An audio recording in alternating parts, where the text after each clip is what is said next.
Body and welcome to Studio Day Heffrey and Studio Day Jesse. It's good to see you guys. Welcome to Believe in the Dallas Cowboys. That's me, and this is former Cowboys wide receiver Jesse Holley. Oh, Jesse Holley went 77 yards. It must be a reality show. And I suppose since it's Saturday, first of all, it's nice to be able to go live. Okay. Yeah. I accidentally got a job. Okay. And going live while the station is also live, I feel like would be a bad idea.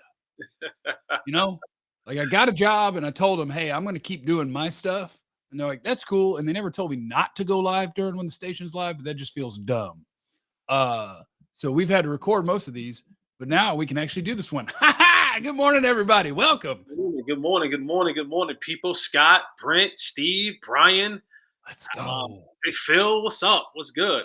Let's go. It is Cowboys-Packers. I'd imagine we have to preview that at some point today.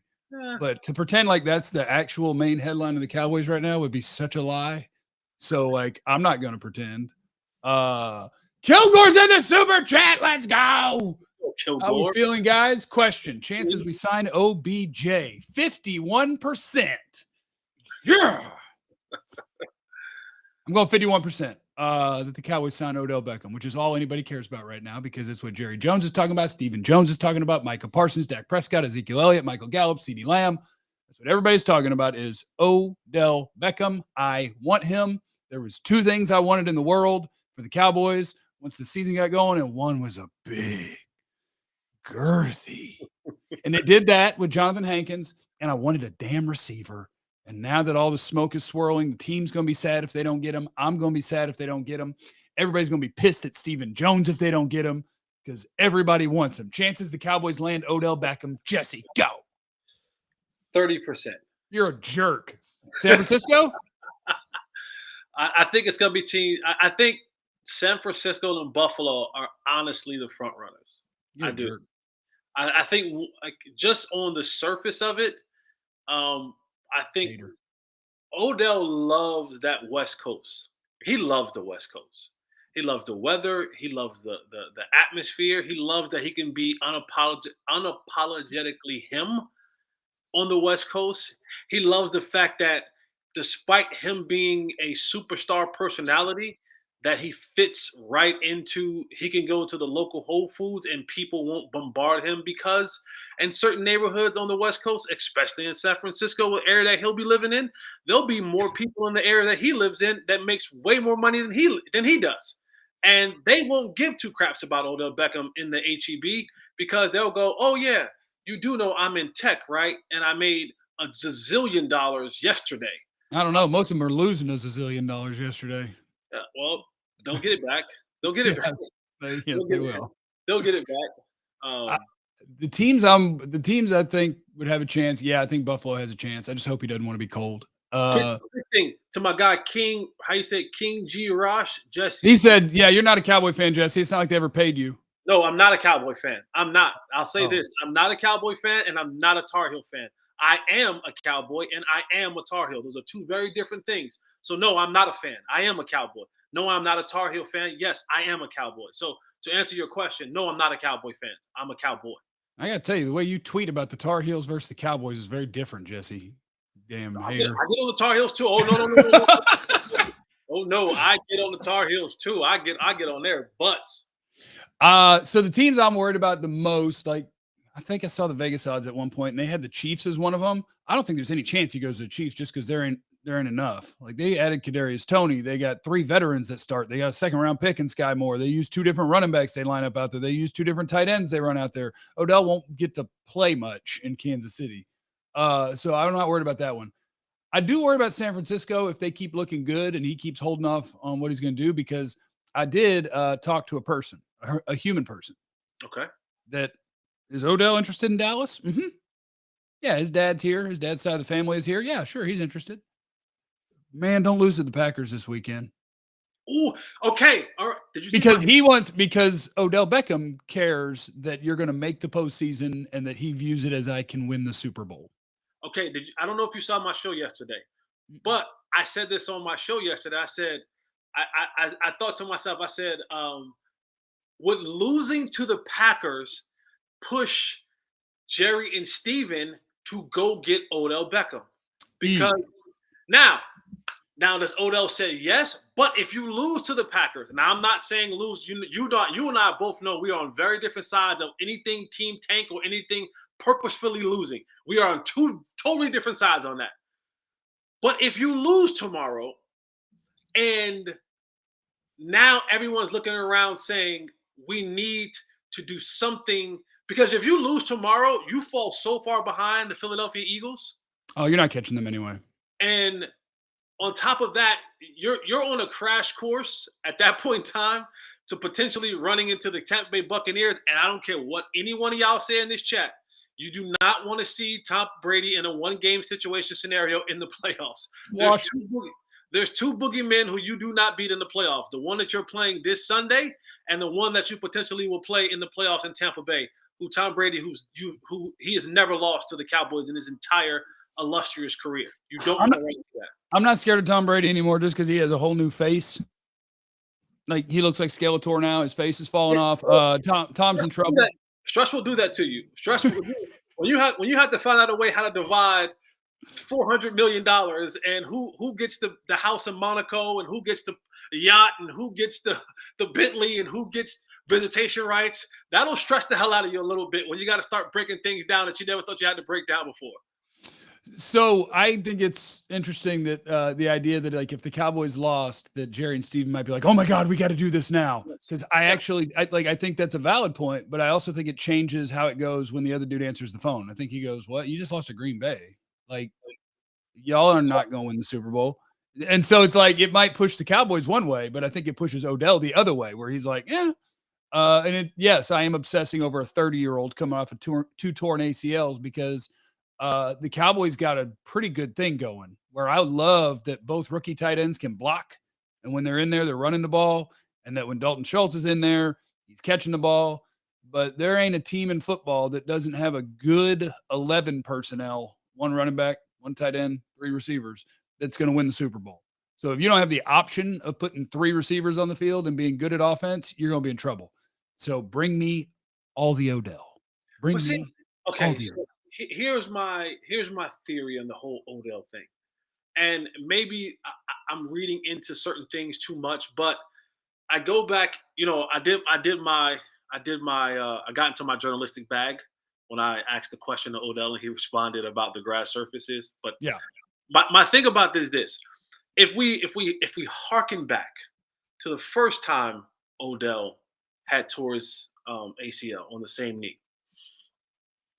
there was a bunch of videos showing the progression from surgery to getting ready to play. Oh, you're saying that he hasn't been working hard because he's not putting out videos, Jesse?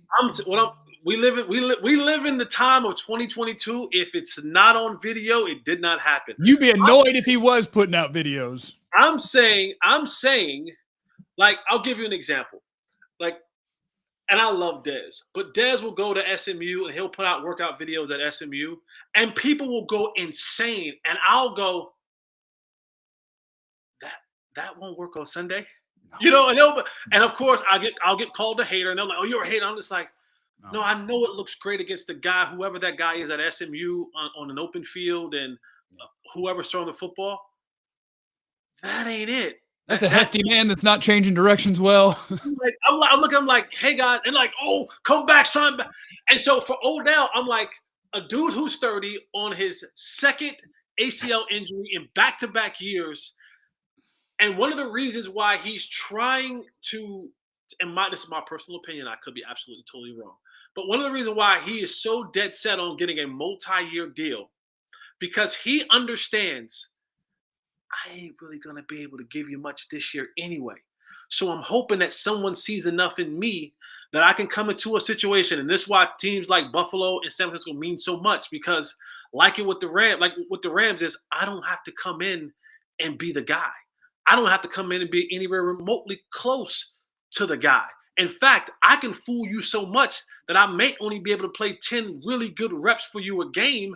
Oh, but if you sign me to a 2 or 3 year deal, now I have an opportunity to go back in the offseason and be with your program, learning your offense, being OTAs and continue to get my leg back underneath me so that the next year I can come back and be the player that I'm supposed to be. Because I look at Michael Gallup, who's younger than him and only has one ACL injury on that knee, and I'm seeing how he is struggling to come back to give me anything. And he's been a part of our program the entire offseason.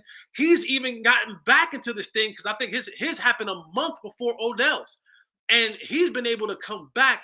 And even still, with reps underneath his belt, with regular season reps underneath his belt, he still looks like he's not comfortable enough to go out there and run certain routes. 3 weeks ago, he couldn't run a curl route. He can't run a comeback route. Any route where he has to stop and start again, stop and start again, he struggles with. So I look at that and I go, Odell hasn't done anything anything football, closely related to football, and as far as the team aspect, since he happened in the Super Bowl. And you're telling me that he's going to be able to come join your team in late November, early December, and give you something? I just find it, and I'm talking to a guy who deals with knee injuries every single day of his life. In you, Jeff Cavanaugh. Ooh. The boogeyman, the one who said who back to me. I look at Odell and I'm just saying, man, there is something so much more deeper in this situation. And I don't know if he's going to be able to respond the way that people would hope that he would be able to respond in a playoff atmosphere. The only thing that I don't like about it, because I mean, most of me is like, I remember Odell Beckham last time I saw him on a football field, and the LA Rams, none of them have a Super Bowl ring if Odell's not on that team. Every one of them is not a Super Bowl champion. But the only thing that worries me really is that everybody is saying that it's like, yeah, he wants a multi-year deal. He wants a multi-year deal. And I'm like, if I were Odell, I would not want a multi-year deal. I would want to sign. You give me $4 million the rest of the year. I'm going to prove I'm good at football, and I'm going to get a big contract again. The fact that he wants a multi-year deal, I'm like, why? Are you not going to step in here and prove that you're badass? Because what are people going to pay you right now? If he gets a multi-year deal, it's going to be 2 years and $18 million. Like, what if you were good again? If you were good again, you would get significantly more than that. So the multi-year deal throws me off, where I'm like, I guess I get it that you want any security, but if you think that you're going to go somewhere that you handpick where you're going to have success, you're going to make more money after this season than you would signing a multi-year deal now.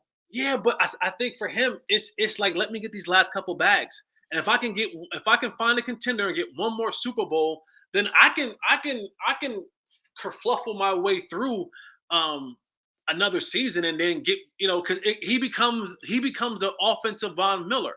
Right now, teams will look at him in 2 years from now saying, hey, he ain't what he once was, but like you just said, boy, he would be a great third receiver in our 11 personnel to play anywhere from 15 to 25 snaps a game and give us those crucial, because Odell, like, his hands are exceptional. And I think once he gets his knee back underneath him, he'll never be the explosive athlete he once was. But, and I hate to use his name again, but unlike Dez, like Larry Fitzgerald was able to play such a long career because he was a route runner. Jerry Rice was able to play such a long career because he was a route runner. And while you may lose your explosiveness and while you may lose your ability to jump up and do that kind of stuff, if you have the ability to run routes in who you are, that part slow. I mean, Jason Witten was able to get open. Now, he wasn't able to do nothing once he got open. He 8-yard open, 8-yard gain. That was it. But a guy like Odell Beckham, he'll still be able to run routes.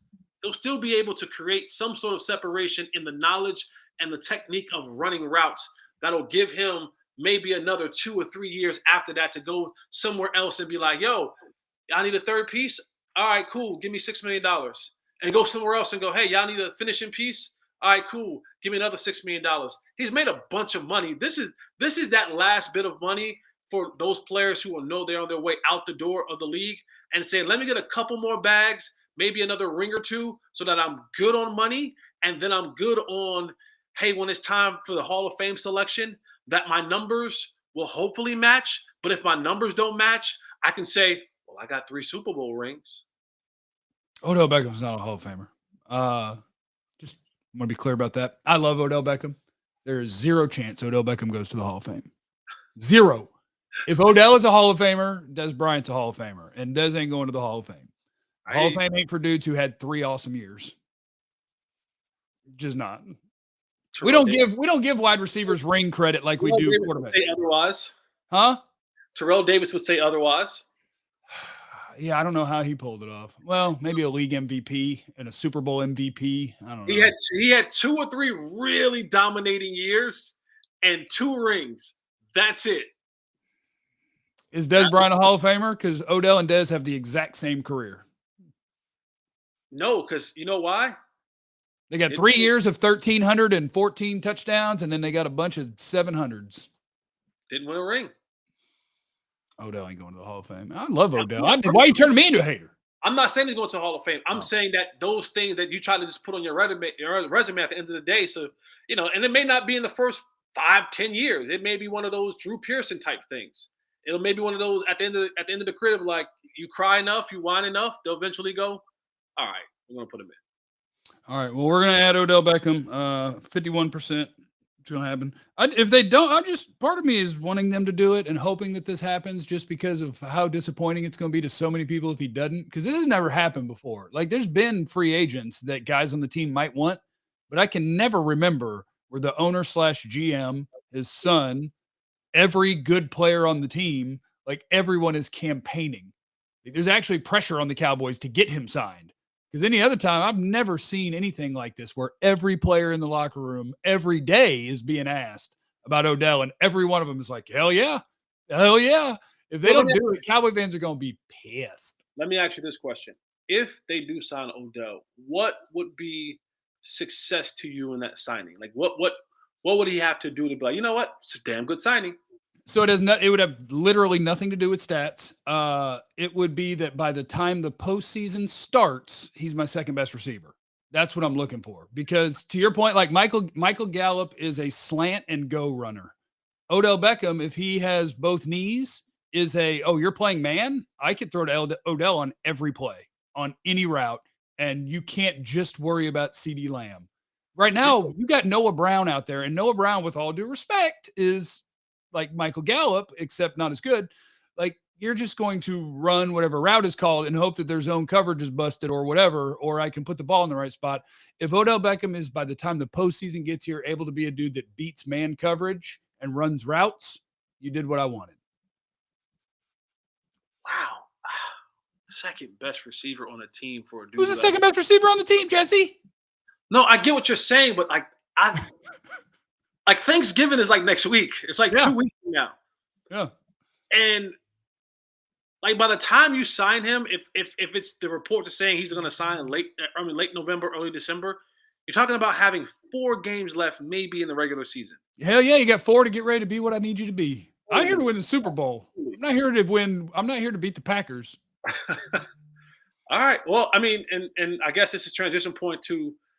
I would agree with you. I've never seen this many people come out during the regular season and campaign from Dak to Zeke to Micah to Gallup to everybody.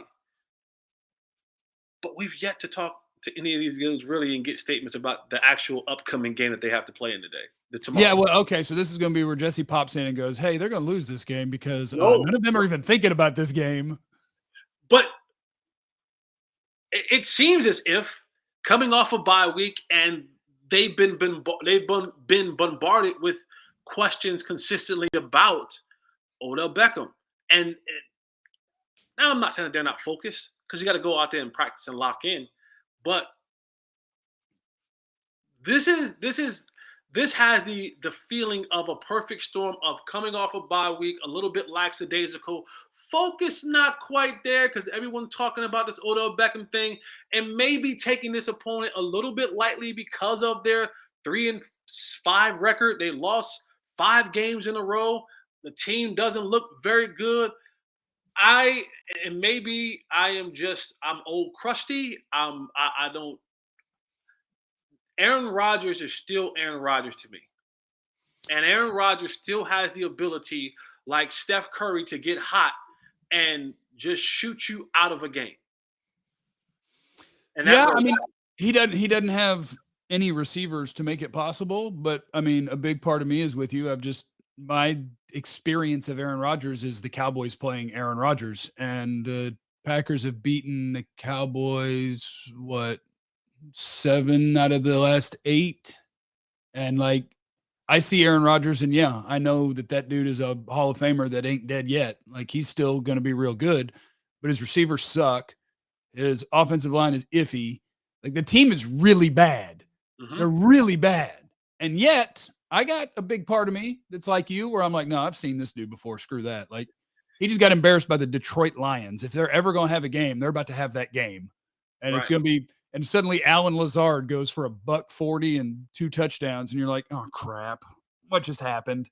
But no, if the Cowboys are the team we think they are, or that I think they are, then they will be better than what I fear, because they'll just be like, no, we're better than them. And so we're going to go be better than them. But yeah, I fear Aaron Rodgers. He's still a boogeyman to me. I'm okay with that. I'm comfortable with that. I'm scared of him. Yeah, No Rashawn Gary. The right side of their line sucks. They don't have a single starting NFL receiver except maybe Alan Lazard, and he couldn't get open on you. They got Yeah. They got Aaron Jones and Aaron Rodgers And AJ Dillon. and I don't know, maybe Kenny Clark, Jair Alexander. Like, they have some good players. That's a butt team, and it's a butt team that I'm scared of because I've watched Aaron Rodgers play too much against the Cowboys. And I agree with you. This overall, look at the team. Like, this is a booty juice team. They're terrible. This is a booty juice team. But at the end of the day, I still say, boy. And I watched Aaron Rodgers. He was on the Pat McAfee show on Tuesday, his regular spot on Tuesday. And I listened to Mike McCarthy, and they say so many glowing things about one another. And I sit back and I laugh because I'm like, they hate each other. Like, Aaron wants to win this game. Mike McCarthy wants to win this game in the worst possible way. Absolutely, Mike McCarthy wants to win so that he can look over to that sideline and be like, and give Aaron Rodgers one of these kind of, old Italian, hey, give him one of them. And Aaron wants the same thing. Aaron wants to look it over there and go, hey, fat boy, hey, sir, take this L. Like, but they say so many nice things about each other. I'm like, Mike McCarthy is no longer the coach in Green Bay because Aaron Rodgers was like, it's either him or me. One of us can't, we both can't be here. One of us got to go. And Green Bay said, well, I'm going to take the guy who has some of the best talent we've ever seen at the quarterback position and let the big boy go. And Mike's like, all right, cool. I'm going to go over in the garage for a little bit, lie to the Cowboys and tell them I watch every single football game that was out there, and I actually didn't watch any of those football games, and I'm going to become their head coach. So this is one of those games where the two prominent figures, Mike McCarthy and Aaron Rodgers, both want to win this football game, and I think that's even going to be even more laser focused for Aaron Rodgers when he comes in here, because Mike can want to win this game all he wants. He does 0 on the field. Right, he does 0 in the field and he does 0 on the sideline, essentially, because he doesn't call the plays. He might go out there. He might go give you some snaps if you need it. He's essentially kind of just sitting there hoping that Kellen Moore calls the right play and hoping that the offense and defense are able to execute those things. Aaron Rodgers is the only one who actually can go out there and do something about the way he feels about the opponent. I almost missed Lucky Clay with his super chat. How do you sign OBJ with the contracts coming up? Odell Beckham ain't gonna make that much money. And the Cowboys have plenty of cap space. Like, whoever signs Odell Beckham, if it ain't the Cowboys, they'll have to do tricks to sign Odell Beckham. The Cowboys wouldn't. They ain't in cap trouble. Don't let them convince you that they are. And by the way, this is late in the broadcast, but I forgot to tell you, and you will not catch me forgetting all the way through, that this is brought to you by our friends at BetOnline. Oh, Your number one source for all your sports betting needs this season. You always find the latest odds, team matchup info, player news, game plans at BetOnline.